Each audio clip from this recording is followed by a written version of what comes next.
जिंदगी अभी बहुत ज्यादा अजीब सी मोड़ पे आके खड़ी हो गई है, खासकर उन लोगों के लिए जिनके 550 से ऊपर मार्क्स है, क्योंकि उनको ये लग रहा है, मन में एक उम्मीद जग रही है धीरे धीरे। ठीक है, धीरे धीरे मन में एक उम्मीद जग रही है कि भैया कुछ हो सकता है। ठीक है,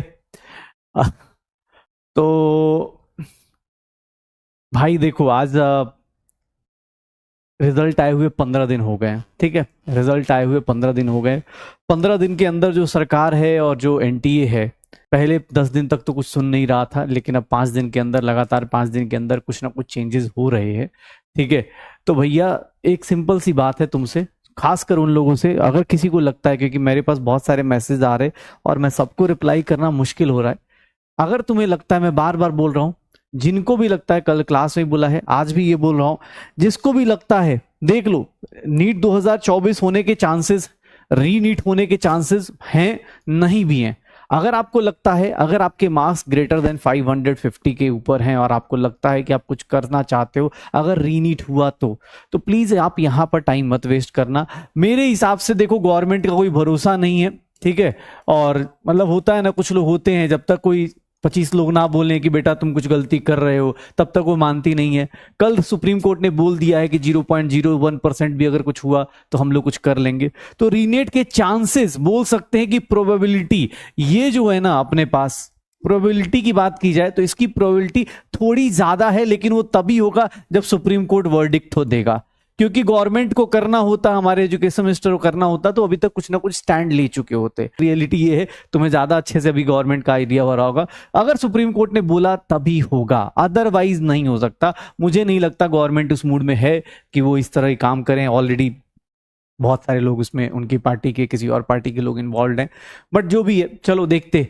अगर जिसके भी मार्क्स, अगर मार्क्स आपके लगते हैं, मतलब मेरे हिसाब से तो जिसके मार्क्स ग्रेटर देन 600 है, भैया तुम तो, अगर हो सकता है तो साइड बाय साइड प्रिपरेशन चालू कर दो। 10-15 दिन में कुछ जा नहीं रहा, आपके 600 हैं या 600 प्लस चल रहे हैं, 550 प्लस भी चल रहे हैं, तो मेरे हिसाब से आपका प्रिपरेशन वर्थ बनता है। 8 जुलाई को डिसीजन आ जाएगा, सुप्रीम कोर्ट बोल ही देगा क्या करना है क्या नहीं करना। 15 दिन में थोड़ा रिवाइज कर सकते हो तो रिवाइज कर लो भाई।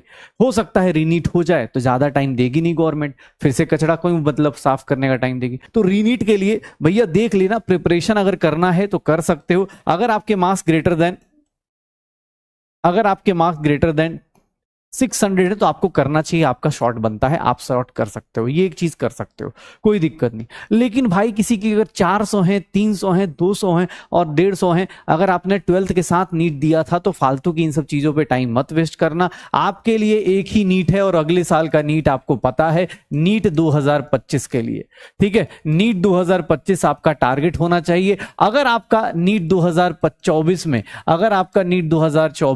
अगर मार्क्स लेस देन 550 से कम है तो भैया फालतू का टाइम वेस्ट मत करो। अगर आपको लगता है कि 15 दिन में आप बहुत कुछ कर लोगे तो फिर आप ले लो, लेकिन अदरवाइज मेरे हिसाब से इन बच्चों को अब नीट 2025 की तरफ प्रिपरेशन करके स्टार्ट हो जाना चाहिए।